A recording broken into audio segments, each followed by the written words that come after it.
अस्सलाम वालेकुम। मेरा नाम है हसन और आप देख रहे हैं मेरा यूट्यूब चैनल हसन ज्ञान। आज 4 ख़बरों पे बात होगी। सबसे पहले आपने एक मसल सुनी होगी, धोबी का कुत्ता न घर का न घाट का।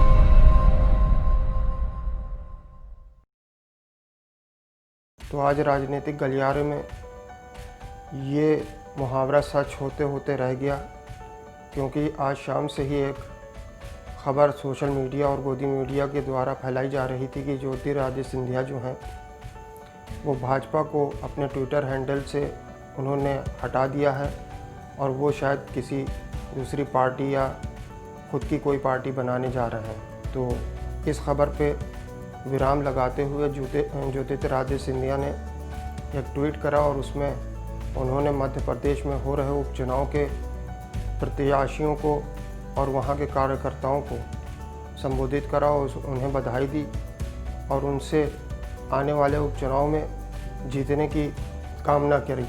और उन्होंने अपने आखिरी ट्वीट में इस खबर को लेकर के लिखा कि अफसोस है कि अफवाहें जो हैं वो सच्चाई से ज़्यादा तेज़ी से फैल जाती हैं, और बिल्कुल सही बात है। दूसरी खबर की तरफ बढ़ें तो हमारे देश में अभी 2 दिन पहले ही एक हथनी का केरला में बहुत भयानक अंदाज से उसकी हत्या कर दी गई।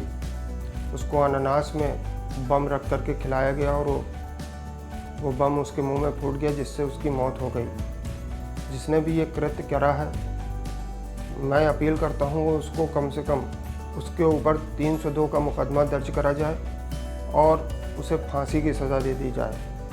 वो कोई भी हो, चाहे वो इंसान को मारे या किसी हैवान या जानवर को, मौत तो किसी न किसी की होती है। और हमारे आईटी सेल ने तो छोड़ दिया, लेकिन हमारी भाजपा की मंत्री महोदया ने कांड जो हुआ था वो पलक्कड़ करके एक ज़िला है केरला में, वहाँ का था, लेकिन उन्होंने इंटेंशनली या अनइंटेंशनली इसको मलप्पुरम के ऊपर रख करके अपना बयान दिया। मलप्पुरम जो है वो मुस्लिम बहुल इलाका है, तो इस खबर को भी हिंदू मुस्लिम में बांटने की पूरी कोशिश करी और तनाव पैदा करने की कोशिश करी, लेकिन वहाँ की सरकार और वहाँ के लोगों ने इसको सिरे से नकार दिया और उनके ख़िलाफ़ मुकदमा दर्ज करा गया है कि उन्होंने जो मल्लापुरम के लोगों को लेकर के बात कही है वो बिल्कुल नाकाबिले बर्दाश्त है, और इसीलिए उनके ख़िलाफ़ एक मुकदमा दर्ज करा गया। और वहीं केरला से हमारे तिहाड़ी चौधरी के ख़िलाफ़ भी एक मुकदमा दर्ज हुआ है, जो नॉन बेलेबल वारंट होगा। जल्द ही उनकी गिरफ़्तारी भी हो सकती है और उनके ऊपर देश में सांप्रदायिकता फैलाने के चार्जेस लगाए गए हैं। आगे बढ़ें तो 8 तारीख को फिर पापा आज़म देश को संबोधित करने आ रहे हैं, शायद 8 ही बजे आएंगे। अब देखो नया कौन सा गुल खिलाने आएंगे, पीछे तो कई गुल खिला चुके हैं, अब ये 8 तारीख को नया गुल कोई खिलेगा। दुनिया भर की सारी बंदियां कर ली, जैसे हमारी इंदिरा जी ने नसबंदी करी थी, इन्होंने कोई भी बंदी नहीं छोड़ी। जितनी बंदियां थी सब करके देख लिया, लेकिन उद्धार किसी का नहीं हो रहा। देश की आर्थिक हालात बिल्कुल बदतरीन है, मज़दूर बेहाल है, किसान बेहाल है, कारोबार ठप है। और निर्मला सीतारमण जी जो हैं वो PSU को बेचने की बात कर रही हैं कि PSU बेच देंगे, पब्लिक सेक्टर यूनिट्स जो हैं उनको बेच करके हमारे देश की इकॉनमी जो है वो ऊपर आ जाएगी। तो इस बयान को लेकर के आज की डेट में RSS भी उनके सामने आकर के खड़ा हो गया है। RSS के एक विंग भारतीय मजदूर संघ, जो RSS का ही एक धड़ा है और जिसकी जड़ें गांव-गांव और बिल्कुल ग्रास रूट लेवल तक फैली हुई हैं, उसने आज ये ऐलान कर दिया है कि 10 जून को देशव्यापी अभियान छेड़ेंगे इस सरकार के ख़िलाफ़ और इन पापा आज़म और उनके फाइनेंस मिनिस्टर के ख़िलाफ़।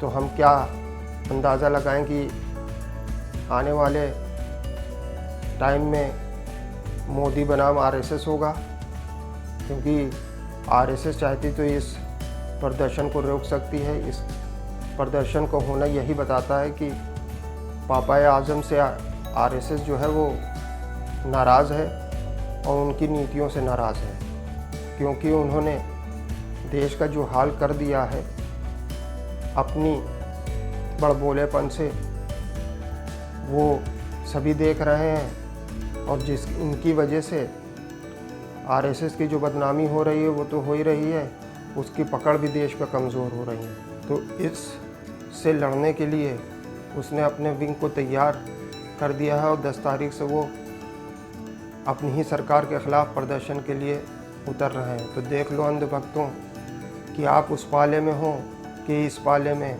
अब आपको डिसाइड करना है कि आप आरएसएस के साथ हो कि मोदी जी के साथ, क्योंकि अब तो नहीं लग रहा है कि आने वाले कुछ सालों में जब इलेक्शन आएंगे तो मोदी जी फिर से प्रधानमंत्री बन पाएँ, क्योंकि आरएसएस इनकी नीतियों से वो भी तंग आ गई है। ये घर में बैठ कर के सो रहे हैं, वेस्टर्न कंट्रीज़ की पॉलिसीज़ पे काम कर रहे हैं, जो वहाँ हो रहा है वही यहाँ कर रहे हैं। यहाँ के हालात को देख कर के क्या करना है उससे उनका कोई लेना देना नहीं। और कल ही हमारे कल्लू मामा की वर्चुअल रैली होने वाली है बिहार इलेक्शन को लेकर के। दिल्ली से लेकर के और बिहार के पार्षद तक सबको ड्यूटी पे लगा दिया गया है कि वर्चुअल रैली को कामयाब करना है और भाजपा को एक बार फिर से बिहार में सत्ता में लेकर के आना है। जितनी डेडिकेशन इन्होंने इस वर्चुअल रैली में दिखाई है, अगर ये कोरोना काल में दिखाते तो शायद जो मज़दूरों का हाल हुआ है वह न होता। अगर इनकी आर्मी और इनका ग्रास लेवल कार्यकर्ता अगर ये लग जाता तो ये 1400 किलोमीटर हमारे मज़दूर भाइयों को पैदल सफ़र न करना पड़ता, और जो भूख और प्यास से मर गए उनको शायद न मरना पड़ता। लेकिन उसमें इनको फ़ायदा नहीं था। यहाँ सरकार बननी है, वहाँ गरीब को घर पहुँचाना था। तो वो तो खुद ही पैदल चल रहा है, आत्मनिर्भर तो उन्होंने बना ही दिया है, आत्मनिर्भर बन कर के पहुँच जाएगा। यहाँ तो सरकार का मामला है, लक्ष्मी का मामला है। तो पहले इसको देखेंगे। मजदूर जाए भाड़ में, और भाड़ में गया ही, भूख से मर गया, प्यास से मर गया, तड़प तड़प के मर गया, और इन्हें सिर्फ अपनी रैली की फिक्र है। तो करो रैली, बजाओ ताली, बजाओ थाली, दिए जलाओ, दीपावली मनाओ। देश की हालात बद से बदतरीन कर दिया, और ये टाइम था इलेक्शन की रैली करने का। अरे देश इतने संकट से गुजर रहा है, कोरोना के मरीज़ 2 लाख के पार पहुंच गए हैं, उसकी फिक्र नहीं है। पापा आज़म ने आदेश दे दिया है अधिकारियों को कि शहरों में कब्रिस्तान और शमशान घाट के लिए नई ज़मीनें खरीदो और चिन्हित करो। तो इनसे तो कुछ हो नहीं पाएगा, ये मारने की तैयारी पहले ही कर रहे हैं। तो इसी के साथ मैं ये वीडियो ख़त्म करता हूँ। अगर वीडियो आपको अच्छी लगे तो मेरे चैनल को सब्सक्राइब करें, शेयर करें, लाइक करें और कमेंट करें। और अंधभक्तों स्पेशल आप लोग कमेंट करो अगर मेरी इस बात सच्ची लग रही हो। अगर बुरी लग रही हो, मिर्चा लग रहा हो, तब भी कमेंट कर दो, तो पता तो चले कि आप लोग तक पहुंच रही है। और भाइयों, मेरे दोस्तों, आप लोगों से बिलखुसूस गुजारिश है कि मेरे चैनल को सब्सक्राइब करें और मेरी वीडियो को शेयर करें। इसी के साथ आप लोगों का धन्यवाद। अल्लाह हाफिज़।